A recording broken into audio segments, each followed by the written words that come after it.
Sobat Dunia Donghua, kita berjumpa kembali. Tanpa berlama-lama mari kita lanjutkan ceritanya. Selamat mendengarkan dan selamat berimajinasi. Bukan karena dia ingin menyerap informasi itu. Informasi itu mulai mengalir ke pikirannya karena pancaran cahaya dan sihir dewa.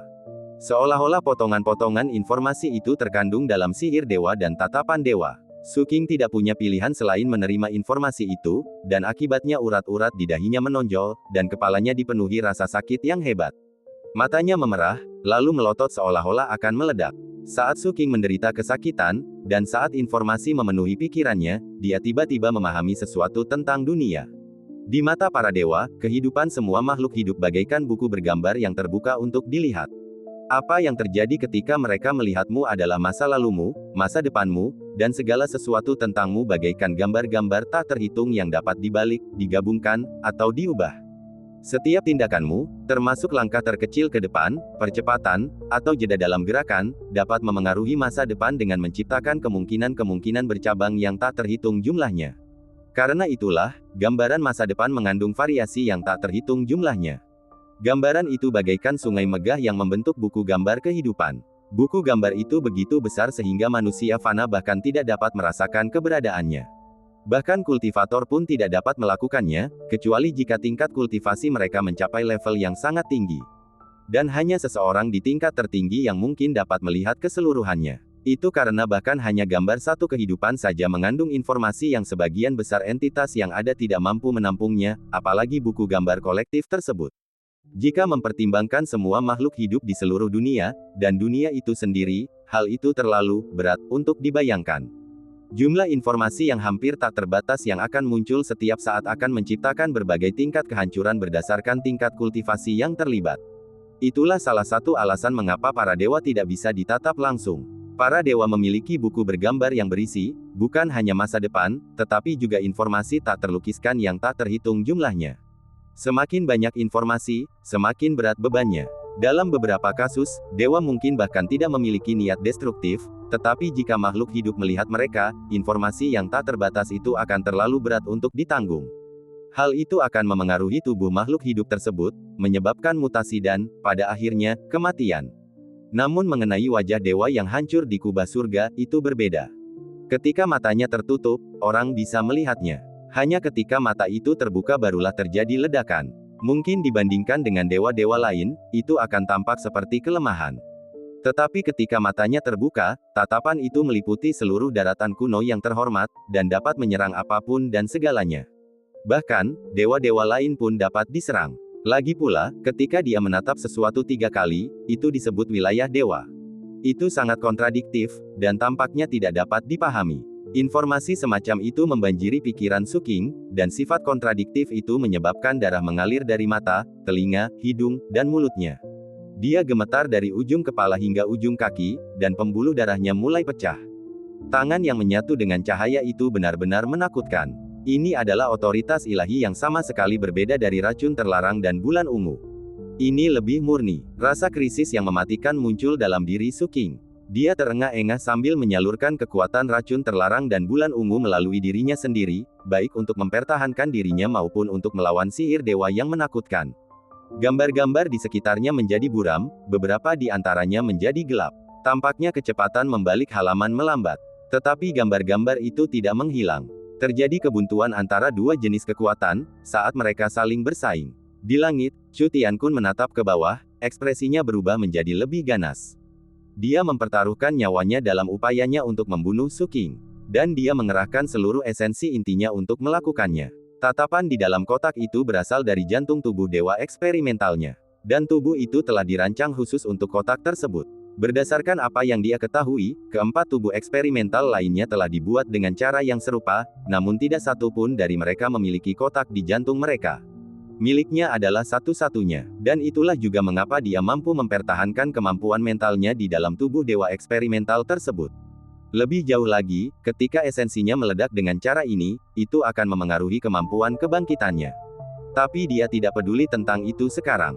Yang dia pedulikan adalah buku bergambar yang telah dia bayar dengan harga mahal untuk dilepaskan kini menjadi buram. Lebih buruk lagi, semakin sulit untuk membalik halamannya. Itulah yang paling dia pedulikan, dan itu juga menyebabkan dia semakin gila. Dia tidak bisa menerima hasil seperti ini, dan karenanya, dia menarik napas dalam-dalam. Dengan melakukan itu, dia menyebabkan semua yang ada di bawah pinggangnya layu. Semua daging dan darah di sana menghilang. Tulang-tulangnya meleleh. Dalam sekejap, bagian bawah tubuhnya berubah menjadi abu. Saat mereka menghilang, esensi kekuatan dewa di dalam diri mereka menyapu ke bagian atas tubuh Chu Tiankun, berkumpul di tenggorokannya, di mana ia berubah menjadi pancaran cahaya kedua yang keluar dari mulutnya dan menyatu dengan sihir dewa di tangan kanannya. Seketika itu, tangannya bersinar dengan cahaya yang menyilaukan dan menyilaukan. Pada saat yang sama, tangan itu dipenuhi dengan kekuatan ilahi yang luar biasa dahsyat. Cahayanya begitu terang sehingga membuat segala sesuatu yang lain tampak redup, dan menjadikannya satu-satunya sumber cahaya di langit dan bumi. Tanah bergetar, dunia menjadi kabur, segala sesuatu berputar dan terdistorsi. Dan pada saat yang sama, Chu Tiankun mengulurkan tangannya ke arah Su King lalu perlahan mengepalkannya menjadi tinju. Mati, mati, mati. Su King baru saja menstabilkan dirinya, namun tiba-tiba merasa kehilangan kendali. Banyak sekali gambar muncul di sekitarnya, dan bukannya buram, gambar-gambar itu sangat jelas. Ekspresi Chu Tiankun berubah menjadi penuh kebencian, dan dia mengeluarkan lolongan serak. Mengayunkan tangan kanannya, dia menyebabkan gambar-gambar di sekitar Su King mulai berputar cepat. Dia ingin segera menemukan gambar yang sempurna. Pupil mata Su King menyempit saat organ-organnya, dagingnya, darahnya, tulangnya, dan bahkan jiwanya dipenuhi rasa sakit yang tak terlukiskan. Seolah-olah besi panas ditusukkan langsung ke perutnya lalu ditarik-tarik dengan kejam. Su King kejang-kejang, darah menyembur keluar dari mulutnya. Dan wajahnya memucat-pucat saat ia terhuyung mundur. Ia merasakan kematian mengintai di atasnya saat ia melihat gambar-gambar di sekitarnya dan melihat masa depan yang tak terhitung jumlahnya, semuanya menjadi semakin jelas. Tampaknya, dalam beberapa saat, salah satu dari mereka akan direnggut. Itu adalah gambaran dirinya yang hancur berkeping-keping, kehilangan segalanya, hanya menyisakan kepala dan dendam yang pahit. Kemudian Chu Tiankun membawa kepala itu ke sebuah makam di pegunungan keselamatan arbiter tertinggi. Di sana, ia meletakkan kepala itu sebagai persembahan di depan makam. Ada sebuah nama di batu nisan, terlihat jelas. Tuan Seng Yun. Ada beberapa kemungkinan lain yang terkait dengan masa depan ini. Dalam beberapa kemungkinan, Chu Tiankun meninggal. Dalam beberapa kasus, ia dibunuh oleh Ark Immortal Plumdark. Dalam kasus lain, ia dibunuh oleh Sir Blood Smelter. Dalam kasus lainnya lagi, ia meninggal di tangan Master Seven. Terkadang ia meninggal karena bunuh diri, dan dalam kasus lain, ia dibunuh oleh putra mahkota Valet dan Qian. Pada saat kritis itu, mata Su King memerah. Tatapan yang terkandung dalam kotak yang hancur itu dipenuhi dengan kekuatan ilahi yang tak terbatas. Lebih dari itu, Chu Tiankun jelas mengerahkan seluruh kekuatannya. Ini adalah skenario yang mematikan. Satu-satunya hal yang dapat dipikirkan Su King untuk menyelesaikan situasi ini adalah menghancurkan masa depannya sendiri, dan dengan demikian membuat musuhnya tidak mungkin mengubah gambar-gambar itu. Racun terlarang dan bulan ungu saja tidak cukup. Kalau begitu, mari kita lihat bagaimana kau akan mengacaukan masa depanku ketika aku menunjukkan kepadamu dewa yang berkobar yang memikul dua dunia besar. Su King menggertakkan giginya dan mengangkat tangan kanannya. Seketika, 30 simbol perjanjian dari dunia kekosongan tertinggi muncul di depannya. Saat simbol-simbol itu terbakar, sebuah gunung besar tiba-tiba muncul di belakang Su King. Awalnya tampak buram, tetapi saat simbol-simbol demonisasi terbakar, gunung itu menjadi jelas. Saat menutupi Su King, gunung itu secara bertahap menyerupai sosok humanoid yang duduk bersila dalam meditasi. Ia mengenakan baju zirah hitam pekat, dan sebuah pedang besar berada di tangannya. Di depannya terdapat pilar awal tertinggi Netherflight, dan dua dunia besar berada di pundaknya. Itu adalah gambaran yang tampak seperti dewa yang mengerikan. Setiap bagian dari baju zirah itu berdenyut dengan kekuatan penghancur, dan pedang itu tampak seperti sesuatu yang mampu membelah dunia. Permusuhan tanpa akhir menyebar dari gunung itu, menciptakan fluktuasi yang sangat brutal. Fluktuasi itu mengandung amarah yang mengamuk saat menyebar untuk melahap segalanya. Seluruh dunia bergetar, gurun mulai runtuh, dan bahkan udara pun tampak hancur. Terlebih lagi, fitur wajah Kaisar Hantu hampir 80% mirip dengan Su King. Su King tak lagi terlihat. Ia telah menyatu dengan Kaisar Hantu. Dan saat Kaisar Hantu itu melayang ke udara, sepasang mata terbuka dan menatap Chu Tiankun. Tatapan ilahi itu seperti matahari atau bulan. Sangat cemerlang, membuat dunia lebih terang, dan juga menyebabkan gelombang ketidakpercayaan menghantam Chu Tiankun yang terkejut. Ini inti emas. Chu Tiankun berada dalam keadaan linglung, tetapi dia sangat terkejut sehingga tiba-tiba dia mendapatkan sedikit kejernihan pikiran. Dia tampak benar-benar tercengang. Dia tidak pernah menyangka bahwa Su King mampu menghasilkan sesuatu yang menakutkan seperti ini. Dua jenis otoritas ilahi, ditambah proyeksi dewa yang berkobar dengan dua dunia. Apakah itu Kaisar Hantu? Saat Chu Tiankun terhuyung-huyung, Kaisar Hantu Su King yang dipanggil turun dengan kekuatan dahsyat ke arah tanah, dan Chu Tiankun. Aura penghinaan terpancar darinya, menyebar kemana-mana, menyebabkan tanah retak. Jeritan memilukan keluar dari mulut Chu Tiankun, disertai semburan darah, saat dia didorong ke bawah. Saat Kaisar Hantu turun dan darah menyembur dari mulut Chu Tiankun, gambar-gambar tak terhitung yang muncul di sekitar Su King yang tadinya jernih kembali menjadi buram. Gambar-gambar itu berubah dari terang menjadi gelap, dan kemudian mulai menghilang. Angin menderu, menerbangkan puing-puing di sekitar mereka. Chu Tiankun tertawa getir sambil menatap sosok mengejutkan yang jatuh ke arahnya. Merasakan kehadiran Su King di dalam dirinya, ia berkata, "Kau menggunakan dua jenis otoritas ilahi ditambah proyeksi Kaisar Hantu untuk menghancurkanku. Sangat mengesankan. Su King, aku mungkin tidak bisa berbuat apa-apa tentang masa depanmu, tetapi bagaimana dengan masa lalumu? Jika aku menghapus masa lalumu, maka dunia akan melupakanmu." Chu Tiankun telah membakar separuh tubuhnya menjadi abu. Dan sekarang dia bisa merasakan bahwa jika dia ingin terus menggunakan esensi kekuatan dewanya, dia harus kehilangan kekuatan kebangkitan tanpa batasnya. Namun dia siap menggunakan kekuatan dewanya untuk membunuh Su King. Sambil menunjuk ke bawah dengan tangannya yang memancarkan cahaya ilahi, dia berkata, "Sihir dewa, jangan tinggalkan jejak masa lalu. Masa depan ada dalam imajinasi, tetapi masa lalu ada dalam ingatan. Oleh karena itu, jika semua jejak masa lalu seseorang dihapus, dan jika mereka yang peduli pada orang itu memilih untuk melupakannya, maka itu sama saja seolah-olah orang itu tidak pernah ada. Tidak akan ada yang tertinggal. Pada titik itu, apakah orang itu benar-benar pernah ada? Dan bahkan jika mereka memang ada, apa artinya jika tidak ada yang tahu tentang mereka dan tidak ada yang mengingat mereka? Mungkin mereka benar-benar akan menghilang. Mereka tidak akan memiliki nama, masa lalu, masa depan, atau apapun. Itu adalah kemampuan lain para dewa. Kekuasaan atas masa lalu, melupakan. Saat Chu Tiankun sekali lagi membakar esensinya, fragmen dunia kuno dari Smokewih menjadi benar-benar diam, seolah-olah telah dihentikan sementara. Tubuh fisik Chu Tiankun juga berhenti bergerak, begitu pula gunung Kaisar Hantu yang turun. Semuanya menjadi sunyi, seolah membeku di tempatnya. Hanya jiwa Chu Tiankun, yang dikelilingi cahaya ilahi, yang dapat melakukan sesuatu. Jiwa itu terbang keluar dari dahinya, menjadi satu-satunya entitas yang bergerak di dunia.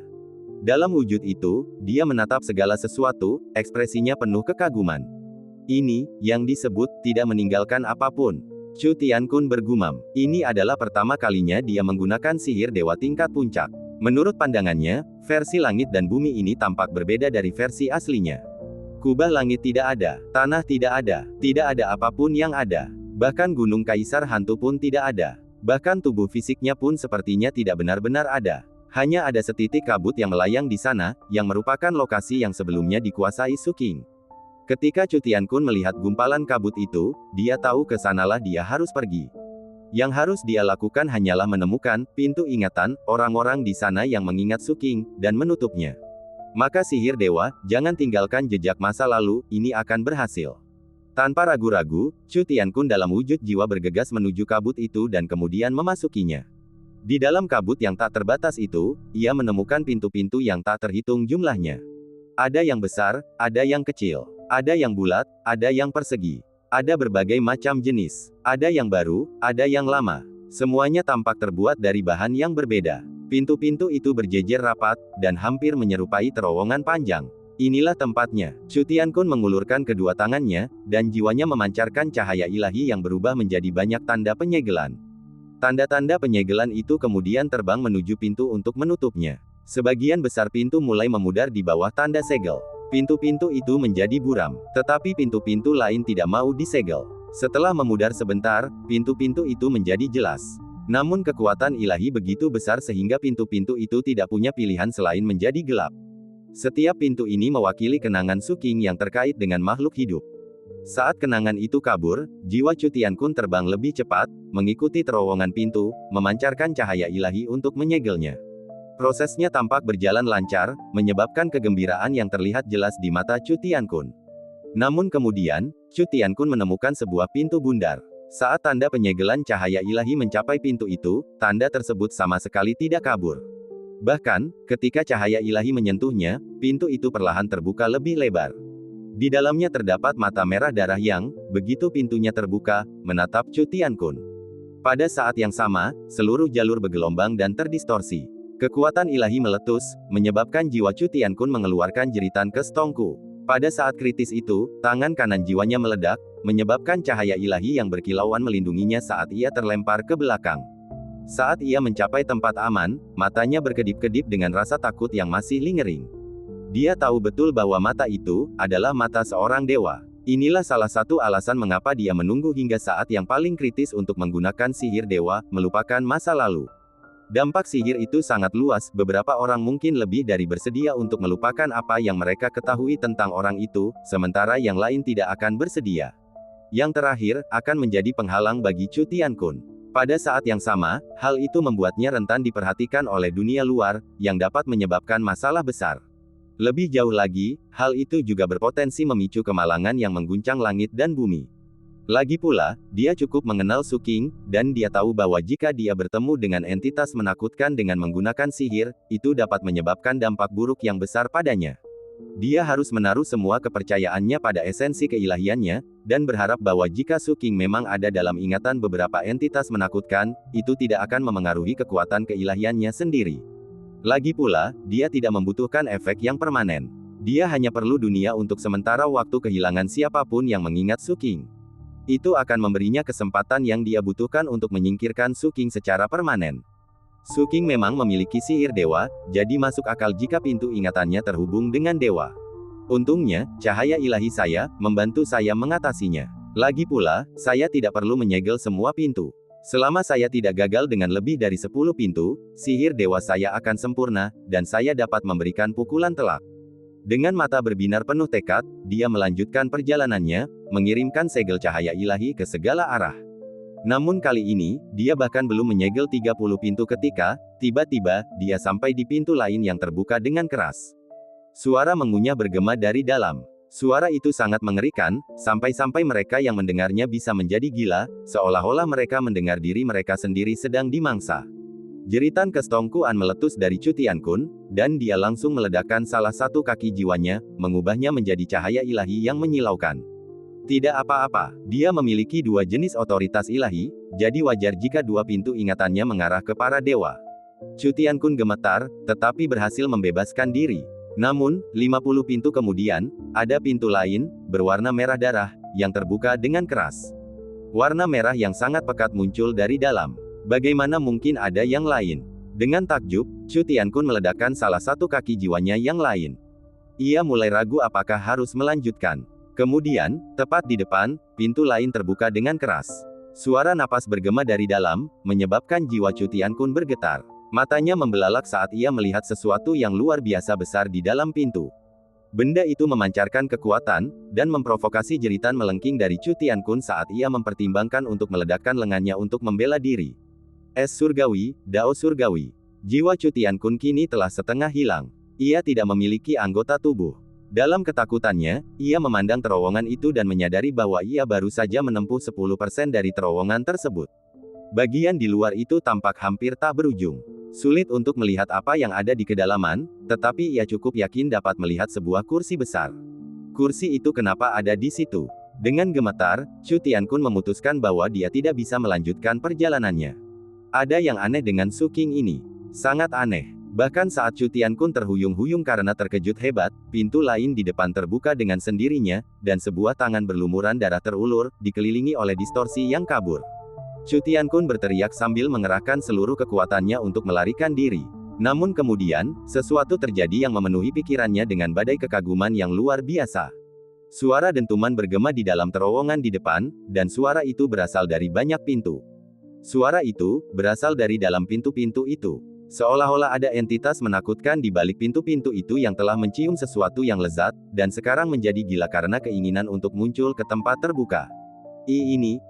Chu Tiankun dalam wujud jiwanya gemetar hebat, dan dia menoleh ke belakang, mempertimbangkan apakah dia harus melarikan diri atau tidak.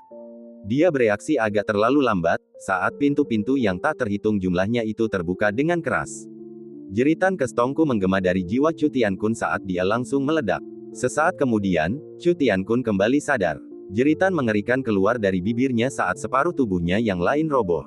Cahaya ilahi tidak dapat menghentikannya, dan sesaat kemudian, yang tersisa hanyalah kepalanya, yang jatuh ke tanah. Ekspresinya menunjukkan ketakutan, keterkejutan, dan ketidakpercayaan saat dia berteriak-teriak. Pada saat yang sama, semua hal yang sebelumnya ia hentikan, kembali normal. Su King menggigil saat ia pulih, lalu wajahnya berubah muram. Ia tidak yakin apa yang baru saja terjadi, tetapi pemandangan kepala Chu Tiankun yang menjerit membuat matanya membeku. Kemudian ia mengirimkan gunung kaisar hantu menghantam Chu Tiankun lagi. Chu Tiankun mulai tertawa getir.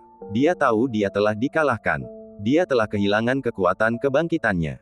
Dia telah kehilangan nyawanya. Dia telah kehilangan segalanya. Semua pintu yang telah dia segel dengan sihir dewanya telah dipulihkan. Tindakannya sebelumnya tidak menghasilkan apa-apa. Aku tak bisa melawan balik. Aku tak bisa menang. Saat penglihatan Chu Tiankun mulai kabur, dia kembali tertawa getir. Lalu dia berteriak, Su King, kau harus tahu bahwa aku sebenarnya hanyalah wadah. Saat He muncul, kau tetap akan mati. Mata Su King menyipit, tetapi gunung kaisar hantu terus turun, bergemuruh keras. Namun kemudian, dahi Chu Tiankun yang keriput tiba-tiba terbelah, dan sebuah tangan setengah transparan terulur yang bukan miliknya. Tangan itu seputih salju, dan tidak berbulu. Hampir tampak seperti diukir dari giok putih.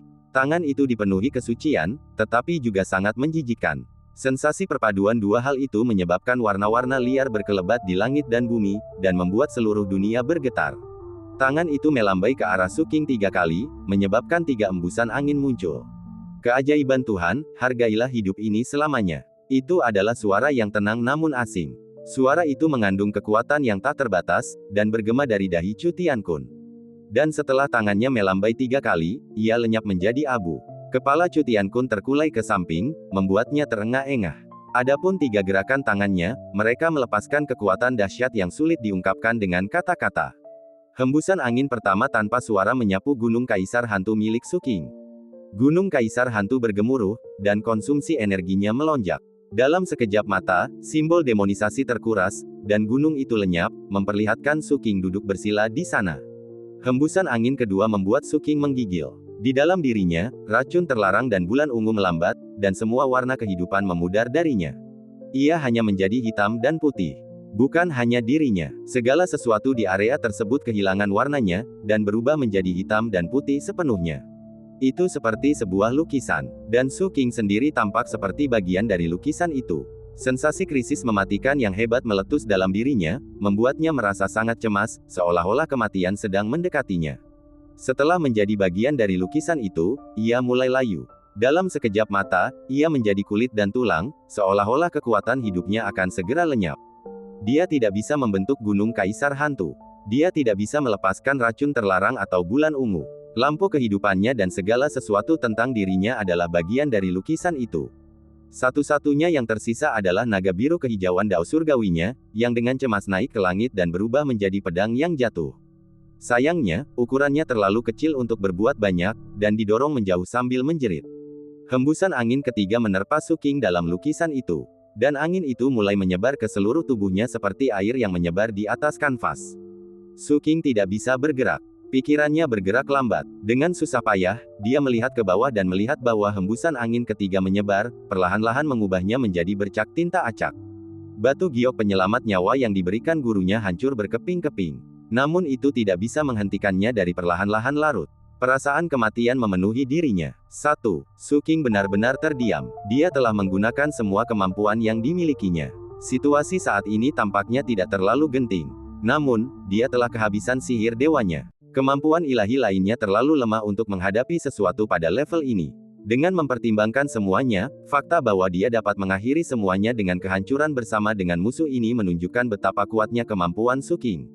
Apakah aku akan mati sekarang? Ia kehilangan kesadaran. Tubuhnya perlahan menghilang. Namun saat itu, dalam lukisan hitam putih itu, seberkas cahaya keemasan berkelap-kelip di pergelangan tangannya. Cahaya keemasan itu berkilauan dan semakin terang. Biasanya, cahaya itu tidak akan begitu menyilaukan. Cahaya itu tersembunyi terlalu dalam. Tetapi lukisan itu hanya berisi hitam dan putih, sehingga cahaya itu menjadi sangat menonjol. Itu adalah warna ketiga dalam lukisan tersebut. Lukisan itu tiba-tiba bergetar. Cahaya keemasan menyebar di lengan kanan Su Qing, dan dalam sekejap mata, telah menutupi seluruh tubuhnya. Pada saat krisis ekstrim itu, cahaya tersebut menghilangkan hembusan angin ketiga darinya. Lalu terdengar bunyi gedebuk pelan. Cahaya keemasan meredup. Lukisan itu robek, dan sesosok kurus kering terhuyung keluar, batuk darah. Cahaya keemasan memudar saat kembali ke pergelangan tangannya. Akhirnya, ia menghilang dari pandangan. Namun, tepat sebelum menghilang, jika Anda melihatnya dengan sangat teliti, Anda akan melihat ada banyak sekali retakan pada benang emas tersebut. Su Qing terengah-engah. Ia terluka parah. Ia sangat lemah. Namun ia tetap memaksakan diri untuk mengangkat kepalanya dan melihat pergelangan tangan kanannya. Jantungnya berdebar kencang, dan wajahnya menunjukkan kebingungan yang mendalam. Sesaat berlalu, dan ekspresinya menjadi sangat dingin. Dia menatap Chu Tiankun. Chu Tiankun bagaikan lentera yang berkelap-kelip dengan sisa minyak terakhirnya. Saat kematian mendekat, dia memaksakan matanya untuk terbuka. Kamu belum mati. Su Qing melangkah mendekatinya. Berdiri di atasnya, dia merasakan bahwa Chu Tiankun telah kehilangan kemampuan kebangkitan tanpa batasnya. Terlihat sangat lelah, Su Qing mengangkat kakinya tinggi-tinggi, lalu menurunkannya. Chu Tiankun memejamkan matanya dengan getir. Semuanya sudah berakhir. Namun, peristirahatan abadi yang diimpikannya tidak datang secepat yang ia bayangkan. Beberapa saat kemudian, Chu Tiankun mendengar Su Qing berbicara dengan suara serak. Apakah kau membenci Night Dove dan putra mahkota Valet dan Qian? Su Qing menarik kakinya kembali. Chu Tiankun sepertinya tidak mendengar. Matanya tetap terpejam. Kau akan segera mati, lanjut Su Qing dengan tenang, tapi aku belum membunuhmu. Bagaimana kalau kau menonton saat aku pergi mencari mereka? Dengan begitu, terlepas dari apakah mereka mati atau aku mati, kau akan membalas dendam. Chu Tiankun perlahan membuka matanya dan menatap Su Qing. Hidupnya hampir berakhir. Bahkan jika Su Qing tidak menghancurkan kepalanya hingga lenyap, dia tidak akan bertahan lebih lama lagi.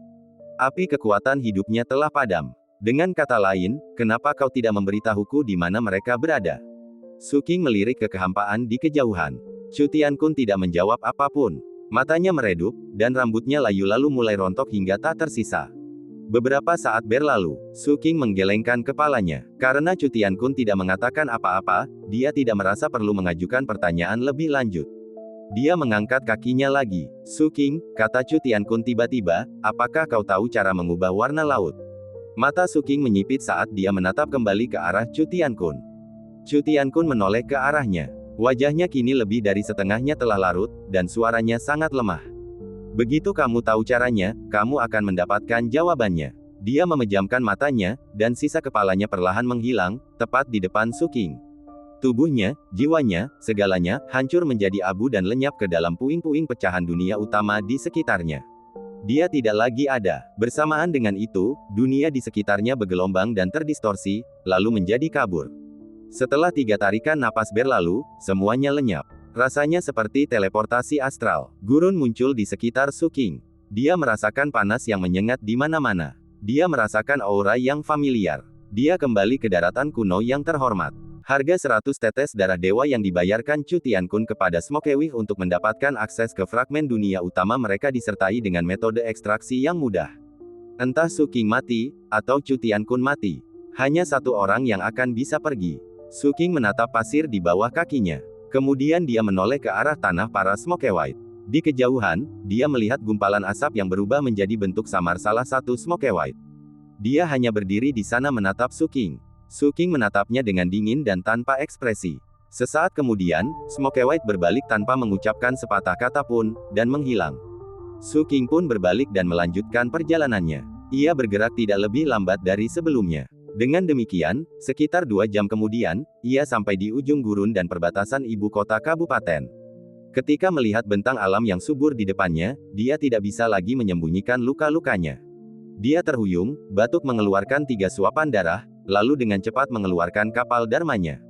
Dengan susah payah menaiki kapal itu, dia kemudian memacunya melaju kencang. Dia meninggalkan gurun. Ketika dia melihat kultivator Smokewite itu, dibutuhkan seluruh kekuatan dan tekadnya untuk mencegah dirinya mengungkapkan betapa buruknya kondisinya. Entah jiwanya atau tubuh fisiknya, kondisinya sangat buruk. Pertempuran dengan Chu Tiankun sangat melelahkan. Terlebih lagi, tangan seputih giok yang terulur dari dahi Chu Tiankun dan melambai 3 kali telah meledak dengan niat membunuh. Tanpa giok penyelamat nyawa dari gurunya dan cahaya keemasan aneh di pergelangan tangannya, dia pasti akan binasa. Saya harus kembali ke ibu kota kabupaten secepat mungkin. Dia merasa lemah luar dan dalam, dan hanya memikirkan pertarungan dengan Chu Tiankun saja sudah membuat jantungnya berdebar kencang karena rasa takut yang masih menghantui. Cahaya keemasan apa itu di pergelangan tanganku? Berjuang untuk menahan diri agar tidak pingsan, dia menatap pergelangan tangannya. Ini bukan pertama kalinya benang emas di pergelangan tangannya membantunya. Dan setiap kali sebelumnya, itu terjadi ketika dia menghadapi krisis yang mematikan. Jika itu semacam pembalasan budi, maka budi itu telah dibayarkan berkali-kali. Setelah beberapa waktu berlalu, dia menepis pikiran-pikiran itu. Dia akan menyelidiki lebih lanjut tentang cahaya keemasan itu setelah kembali ke ibu kota kabupaten. Lalu ada para Smoke White. Su King berbalik dan menatap kembali ke padang pasir. Ada sesuatu yang tidak logis dalam keseluruhan situasi ini. Para Smoke White adalah penduduk asli Kabupaten Penyegel Laut.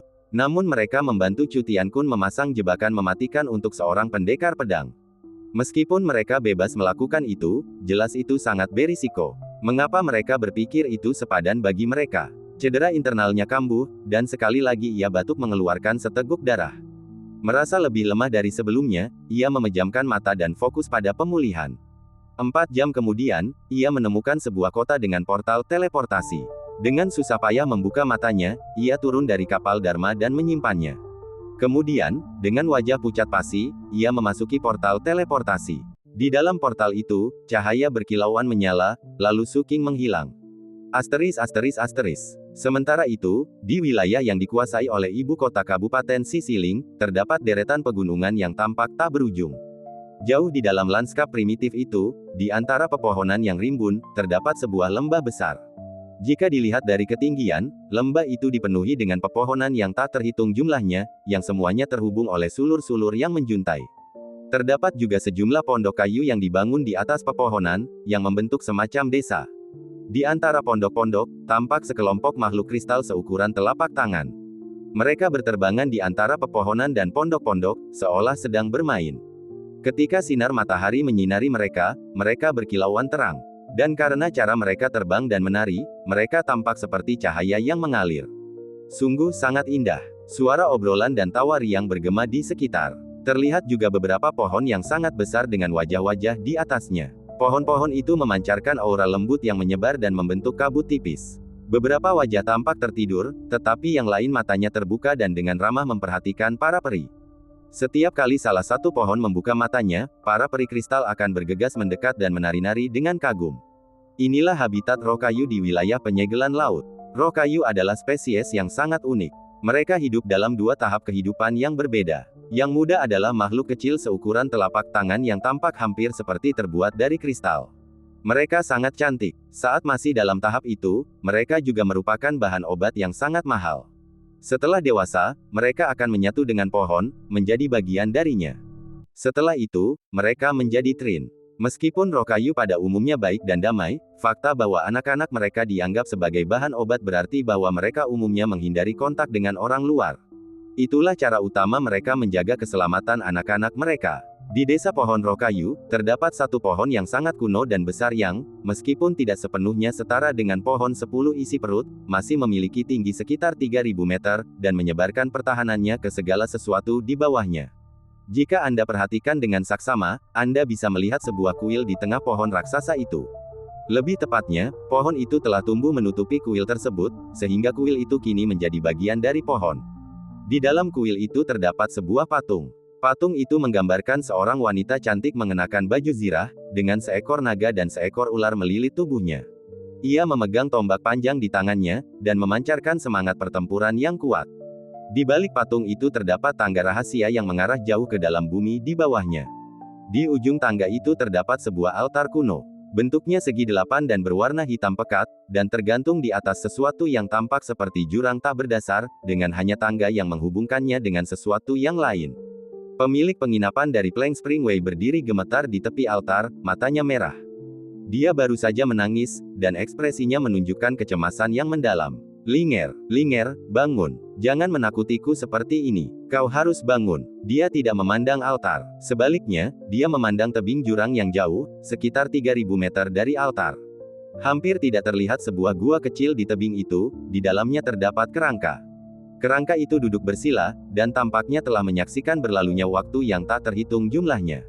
Mustahil untuk mengatakan berapa tahun yang lalu kerangka itu meninggal. Di dalam gua kecil itu juga terdapat Linger, mengenakan gaun putih, duduk bersila.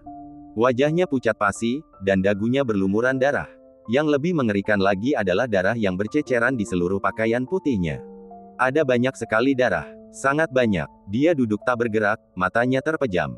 Linger, pemilik penginapan berdiri di tepi altar, gemetar, suaranya bergema saat ia memanggil Linger. Sesaat kemudian, bulu mata Linger berkedip, dan ia perlahan membuka matanya. Sepertinya butuh usaha yang luar biasa hanya untuk melakukan itu. Menatap ke arah ayahnya, ia memaksakan senyum di wajahnya. Aku baik-baik saja, Papa. Jantung pemilik penginapan berdebar kencang saat ia menatap Linger dengan kesedihan di matanya. Itu Suking, kan? Dia membawa Linger ke sini untuk menerima warisannya. Itu adalah sesuatu yang harus dialami oleh seseorang dari spesies Linger.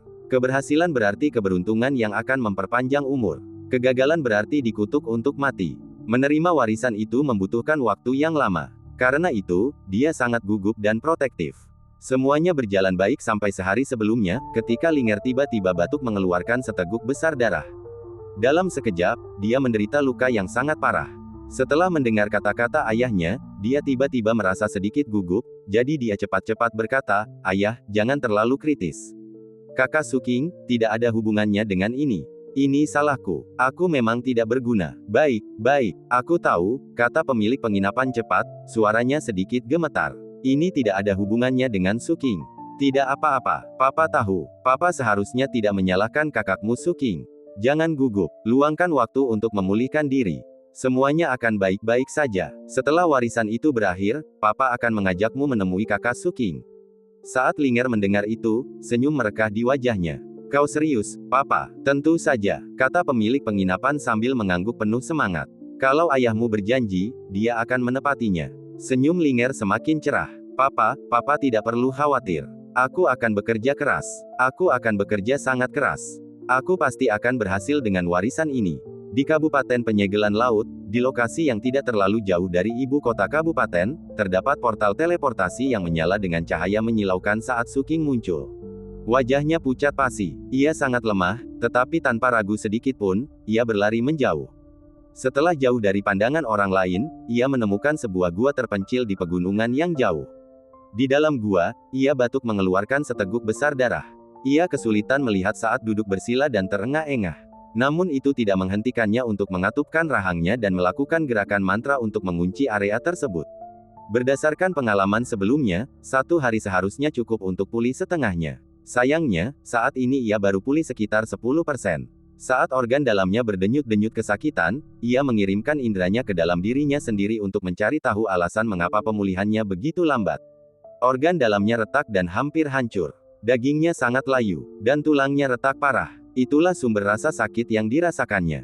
Adapun alasan mengapa ia merasa begitu putus asa, itu karena kesadarannya redup dan jiwanya tidak bersinar terang seperti biasanya. Namun, hal-hal seperti itu tidak terlalu berarti bagi Suking. Ini bukan pertama kalinya dia mengalami luka parah. Sebaliknya, yang menarik perhatiannya adalah, selain semua luka lainnya, dia bisa melihat jarum-jarum setipis rambut yang tak terhitung jumlahnya di dalam tubuhnya. Jarum-jarum itu sebenarnya tidak memiliki bentuk fisik. Jarum-jarum itu terbuat dari serpihan cahaya yang tak terhitung jumlahnya yang telah menyebar ke seluruh tubuh dan kerangka Suking. Jarum-jarum itu berkilauan terang. Jarum-jarum itulah yang menghambat pemulihan Suking. Untungnya, jarum-jarum itu hanya berada di beberapa lokasi di tulangnya, dan sebagian besar kerangkanya terbebas dari pengaruhnya. "Kekuatan seorang dewa," gumamnya. Ekspresinya berubah menjadi keras, dan matanya berkilauan penuh keganasan. Sebenarnya, dia menghabiskan sebagian waktu perjalanannya untuk mencoba mengeluarkan jarum-jarum itu. Meskipun dia telah mencapai beberapa keberhasilan, prosesnya sangat lambat. Dia tidak punya waktu untuk melakukannya dengan cara yang lambat. Alasannya adalah perasaan gelisah yang berasal dari naga biru kehijauan dao surgawinya tidak hilang setelah kematian Chu Tiankun. Bahkan, perasaan itu semakin kuat. Karena itu, dia terus merasa semakin cemas saat melakukan perjalanan kembali ke ibu kota kabupaten. Yang paling mencolok adalah, semakin dekat dia ke ibu kota, rasa krisis itu mencapai tingkat yang benar-benar mencengangkan. Hal itu membuat Suking menyimpulkan bahwa rasa krisis itu berkaitan dengan ibu kota kabupaten. Mengenang kembali, dia ingat bahwa pertama kali dia merasakan sensasi itu adalah ketika dia berada di ibu kota. Kali berikutnya adalah setelah dia meninggalkan tanah Holytide. Kali kedua itu, sensasinya lebih intens. Dan terus menjadi lebih kuat semakin dekat dia ke tujuannya. Dengan demikian, tampaknya rasa krisis yang saya alami di gurun pasir tidak terkait dengan Chu Tiankun. Sebaliknya, itu karena saya semakin dekat dengan ibu kota kabupaten. Tapi mengapa? Suking tidak bisa menemukan ide apapun. Dan terlepas dari alasannya, dia perlu pulih secepat mungkin, dan mengembalikan kemampuan bertarungnya ke kondisi puncak. Menunggu bukanlah pilihan. Seluruh situasi ini adalah salah satu alasan mengapa dia tidak langsung bergegas kembali ke ibu kota kabupaten. Jika saya ingin pulih dengan cepat, saya harus menggunakan taktik khusus. Dia menarik napas dalam-dalam dan matanya bersinar penuh tekad saat dia mengaktifkan istana surgawi ketiganya. Kekuatan racun terlarang meletus, memenuhi setiap serat daging di tubuhnya. Dia tidak berusaha melawan jarum-jarum yang dihasilkan dari kekuatan Dewa Chu Tiankun. Sebaliknya, dia menggunakan kekuatan racun untuk menyebabkan dagingnya membusuk. Tanpa ragu-ragu, dia mengeluarkan belati, menggoreskannya ke lengannya, dan mulai mengikis daging yang membusuk. Setelah menampakkan jarum-jarum cahaya di bawahnya, dia menggunakan belati untuk mengikisnya dari tulangnya. Suara bilah belati yang menggores tulang bergema di dalam gua, dan rasa sakitnya meningkat berkali-kali lipat. Suking menggigil, dan keringat mulai mengalir dari tubuhnya. Ini adalah metode terbaik yang bisa ia pikirkan. Alasannya adalah jarum-jarum itu terus menyebar, meskipun perlahan. Oleh karena itu, dengan menggunakan racun untuk membusukkan dagingnya, akan lebih mudah untuk mengikis daging tersebut dan membersihkannya. Hal itu juga memperlambat penyebaran jarum-jarum tersebut. Suking adalah orang yang kejam. Dia kejam terhadap musuh-musuhnya, dan bahkan lebih kejam terhadap dirinya sendiri. Waktu berlalu, Suking bekerja tanpa berhenti sejenak. Sambil mengikis daging sedikit demi sedikit, akhirnya ia mencapai pergelangan tangan kanannya. Disitulah cahaya keemasan berada. Ia tidak ingin mengaktifkan kekuatan cahaya keemasan itu lagi, yang berarti ia harus menghindari kondisi hampir mati. Setelah memastikan cahaya keemasan tidak terpengaruh oleh jarum cahaya, ia memastikan kekuatan kristal ungu memulihkan daging di area tersebut sebelum melanjutkan ke bagian tubuh lainnya. Dengan menggunakan proses ini, ia membutuhkan waktu 4 hari untuk menghilangkan semua jarum cahaya tersebut. Selama waktu itu, ia menggunakan pil obat dan kekuatan kristal ungu untuk memastikan dirinya terus pulih. Ada juga jarum-jarum cahaya di lautan kesadarannya. Untuk itu, dia mengertakkan giginya dan menggunakan kekuatan gabungan bulan ungu dan racun terlarang untuk memaksa jarum-jarum itu keluar ke dalam dagingnya.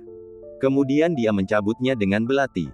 Setelah semuanya selesai, dia membuka matanya. Proses itu melibatkan rasa sakit yang tak terbayangkan, tetapi hasilnya adalah dia sekarang pulih sepenuhnya. Setelah 3 hari lagi berlalu, dia merasa bahwa dirinya kembali normal. Dia keluar dari gua dan mendongak untuk melihat hari sudah senja. Sambil menarik napas dalam-dalam, dia merenungkan situasi saat ini. Akhirnya, ekspresinya berubah menjadi tekad. Dia bergerak cepat menuju portal teleportasi yang sama yang telah dia gunakan sebelumnya. Dia masih berencana untuk kembali ke ibu kota kabupaten. Pertama, dia ingin menukarkan buah dao dengan kredit militer. Kedua, dia perlu mengumpulkan lebih banyak simbol demonisasi dari dunia kekosongan tertinggi. Malam itu juga, dia keluar dari portal teleportasi di ibu kota kabupaten. Dia melihat sekeliling kota yang familiar itu, termasuk patung besar Kaisar kuno Dark Serenity, dan menekan rasa gugup di hatinya. Bergegas kembali ke paviliun pedangnya, ia duduk bersila dan mengirim pesan kepada kapten. Ia tidak mendapat balasan. Jelas kapten belum kembali. Selanjutnya, ia mengirim pesan kepada Ark Immortal Plumdark untuk memberitahunya bahwa ia selamat. Ia langsung membalas, terdengar khawatir. Kemudian, tak lama setelah itu, ia muncul di luar paviliun pedangnya. Cahaya bulan membingkainya saat ia berdiri di sana mengenakan gaun biru dan menatapnya. Ia tampak cemas. "Mengapa kau pergi begitu lama?" Dia memeriksanya dari kepala hingga kaki, dan karena tidak menemukan luka, dia menghela napas lega. "Saya mengalami masalah dalam perjalanan pulang," kata Suking pelan sambil menyatukan kedua tangannya dengan hormat. Hal itu menyebabkan beberapa keterlambatan. Dia mengangguk. Dia memiliki urusan lain yang harus diurus, dan karena Suking tidak dalam masalah, dia mengucapkan beberapa kata perpisahan sebelum berbalik untuk pergi. Sebelum dia bisa melangkah lebih jauh, Su King tiba-tiba berkata, "Yang mulia dewa, saya merasa sangat tidak nyaman akhir-akhir ini. Mohon jaga diri Anda." Dia berhenti dan menoleh ke belakang menatapnya. Dia tersenyum dan mengangguk. Kemudian dia pergi. Setelah kembali sendirian di paviliun pedangnya, Su King mengirim pesan kepada Kong Xianglong dan bertanya apakah ada sesuatu yang tidak biasa terjadi di ibu kota kabupaten. Kong Xianglong menjawab bahwa semuanya normal, kecuali situasi anak Dewa Nightsade dengan Holides.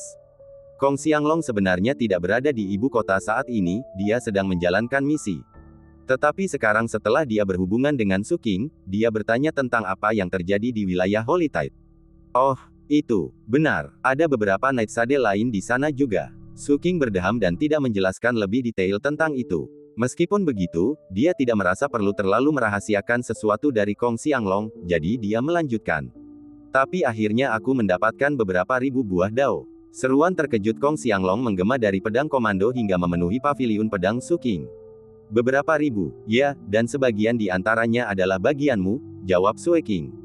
"Nah, itulah yang kusebut sahabat sejati. Su King, jangan jual buah dao itu. Dengan hilangnya pohon 10 usus, nilai buah-buahan itu akan meroket."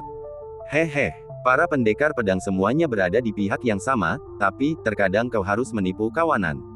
Su King terkejut dengan saran Kong Xianglong. Meskipun Kong Xianglong sepenuhnya setia kepada para pendekar pedang, tidak ada seorang pun yang tidak membutuhkan lebih banyak kredit militer. Mereka berdua mengobrol sebentar lalu mengakhiri percakapan. Su King meletakkan pedang komandonya. "Semuanya normal di ibu kota kabupaten ini, tetapi inilah yang membuatku gelisah. Apakah itu berarti ada seseorang di sini yang mengincarku?" Dia yakin bahwa dia tidak terlalu banyak berpikir, jadi dia tidak lengah sedikit pun.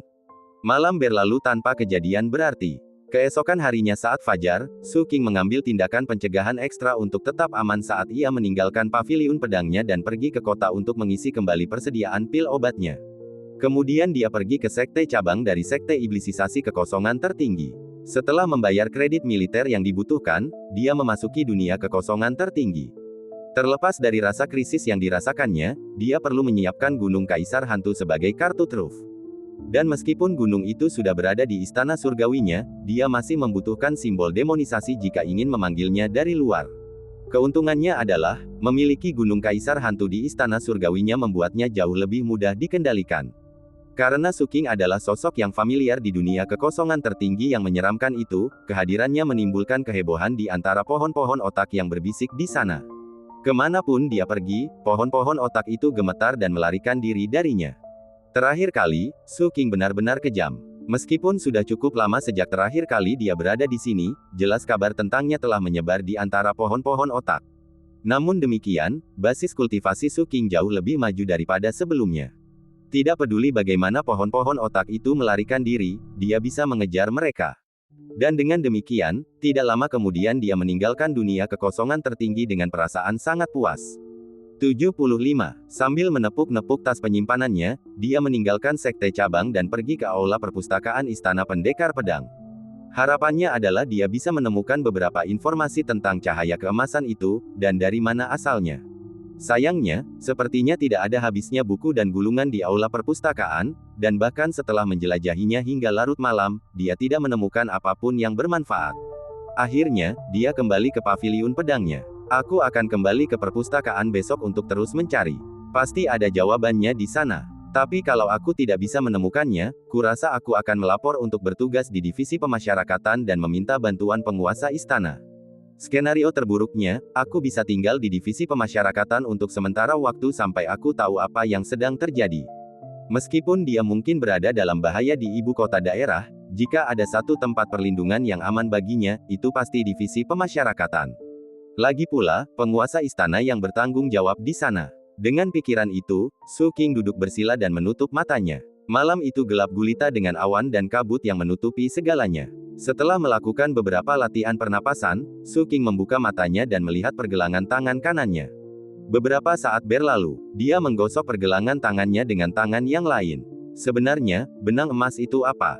Su King mendengar suara guntur yang menggelegar di kejauhan, lalu suara angin kencang yang hampir menyerupai tangisan. Badai akan datang. Itulah sebabnya hari begitu gelap sepanjang hari. Bulan tidak terlihat di luar, karena tertutup oleh awan yang seolah tak berujung. Guntur semakin menggelegar, seperti tangisan para dewa. Sesekali, kilat menyambar menerangi ibu kota kabupaten. Di dalam cekungan, roh kayu berbentuk pohon membuka mata mereka dan memandang Suking. Di dedaunan pohon yang tak terhitung jumlahnya terdapat roh kayu muda, yang tampak sedih saat hujan turun di mana-mana. Mereka tidak menghalangi jalan Suking. Mereka hanya membiarkannya melanjutkan perjalanan ke pohon besar di tengah cekungan, sambil membawa pemilik penginapan bersamanya.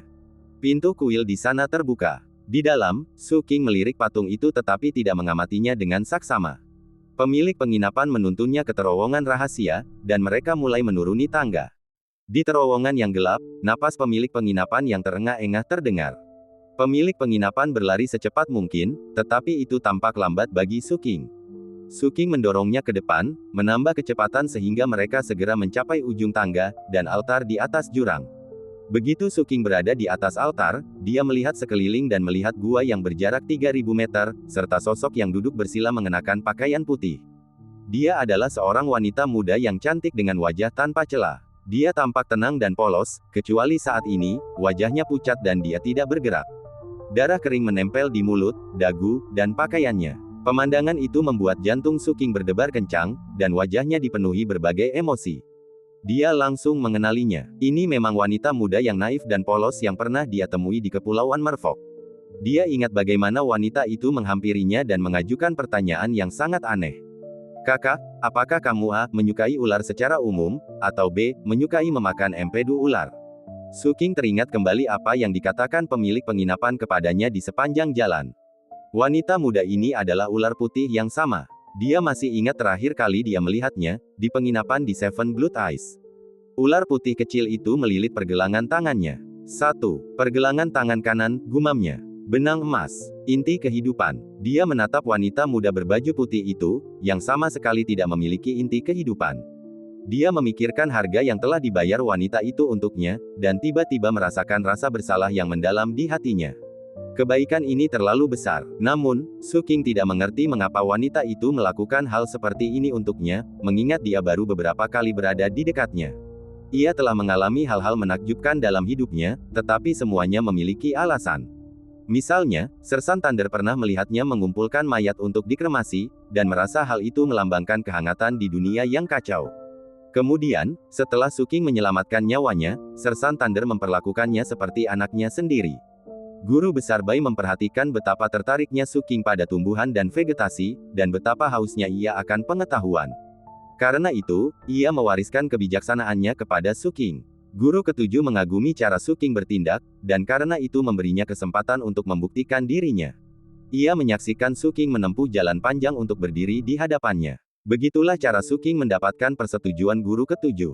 Namun, tidak ada penjelasan untuk tindakan Linger. Suking belum pernah bertemu orang seperti ini sebelumnya. Kenapa? Bisiknya sambil menatapnya. Pemilik penginapan berdiri di sampingnya, matanya penuh kesedihan saat menatap Linger. Karena dia mencintaimu. Suking tidak mengatakan apapun. Pemilik penginapan itu menghela napas, dan wajahnya yang penuh kerutan membuatnya tampak semakin getir. Suking, lanjutnya lembut, ada beberapa hal dalam hidup yang tidak bisa dijelaskan hanya dengan satu cara. Ada hal-hal yang tidak bisa dinilai dengan satu standar saja. Aku tahu kau tidak mengerti maksudku, tapi percayalah, jika kau berpikir bahwa semua hal baik dalam hidup membutuhkan alasan logis untuk mendukungnya, nah, Suking, kau terjebak dalam cara berpikir yang sangat buntu. Ada banyak jenis cinta, tidak hanya ada satu cara seragam terjadinya.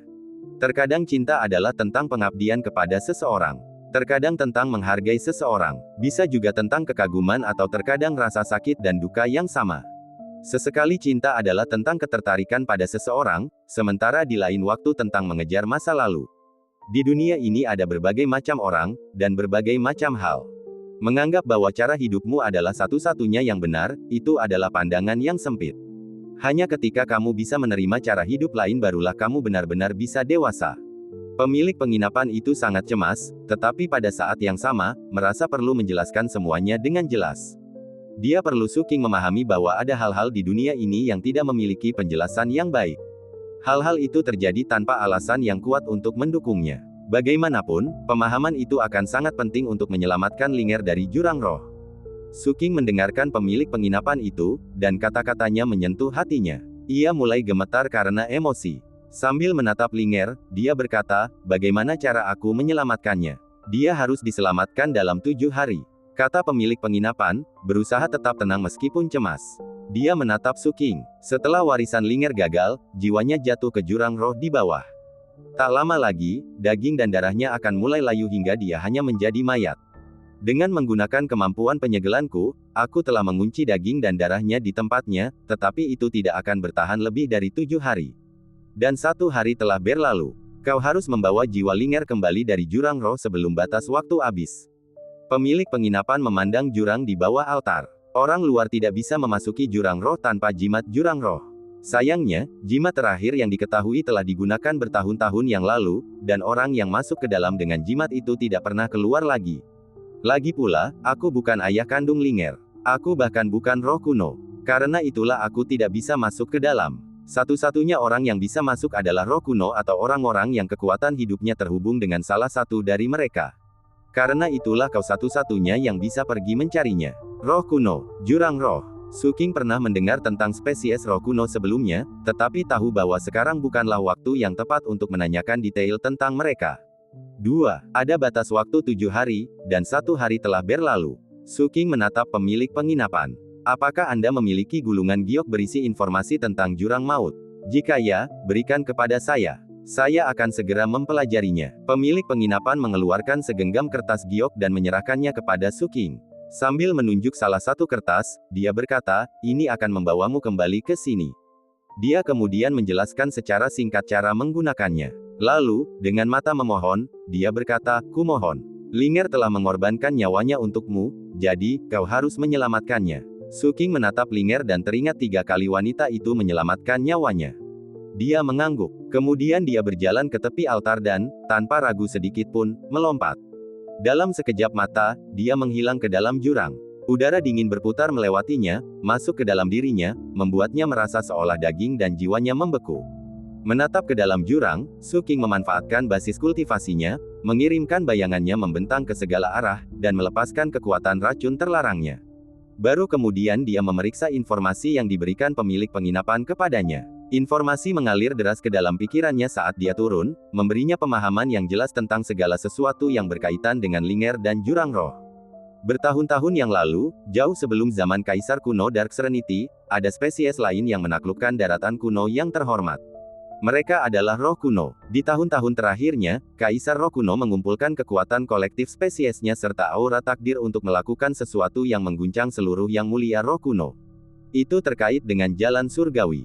Kaisar roh kuno berbeda dengan para dewa kesengsaraan yang muncul kemudian, atau lebih dari 3000 spesies yang ada sebelumnya. Alih-alih mencoba menciptakan jalan surgawi, ia ingin menjadi salah satunya. Dan cara yang ia lakukan adalah dengan mencoba merasuki jalan surgawi yang sudah ada. Menciptakan adalah suatu kebajikan. Memiliki adalah suatu pemberontakan. Kaisar roh kuno gagal, dan dengan demikian daratan kuno yang terhormat menderita akibat buruk dari jalan surgawi. Garis keturunan spesiesnya dikutuk. Pada saat kritis terakhir, Kaisar roh kuno menggunakan kekuatan basis kultivasinya yang mengerikan untuk memindahkan sebagian besar rakyatnya ke dunia besar lain, dalam upaya untuk menghindari bencana total bagi spesiesnya secara keseluruhan. Terlepas dari upayanya, rakyatnya gagal menghindari kutukan tersebut. Kaisar roh kuno binasa. Dunia utamanya layu, menjadi dunia kematian. Semua roh kuno di dalamnya mati. Namun, kutukan itu lebih dari sekadar kematian biasa. Kekuatan kutukan menyebabkan semua roh kuno yang mati berubah menjadi jiwa-jiwa yang telah meninggal yang meraung kesakitan siang dan malam. Dunia kematian yang layu itu menjadi dunia roh kuno yang telah meninggal, di mana efek kutukan itu menyebabkan siksaan tanpa akhir. Dan kerajaan itu selamanya terkubur di kedalaman yang mulia kuno. Jurang roh di tanah roh hutan hanyalah salah satu pintu masuk yang menuju ke dunia utama yang awalnya diciptakan oleh Kaisar roh kuno. Ada pintu masuk lain di lokasi lain. Meskipun spesies roh kuno secara keseluruhan terkutuk, garis keturunan mereka masih ada di beberapa tempat di Revered Ancient. Dan dengan demikian, keturunan Kaisar roh kuno kadang-kadang muncul. Saat Su King turun ke jurang, ia sesekali melihat kerangka-kerangka yang tersangkut di dinding, keturunan roh kuno lainnya yang telah mencoba dan gagal merebut warisan mereka.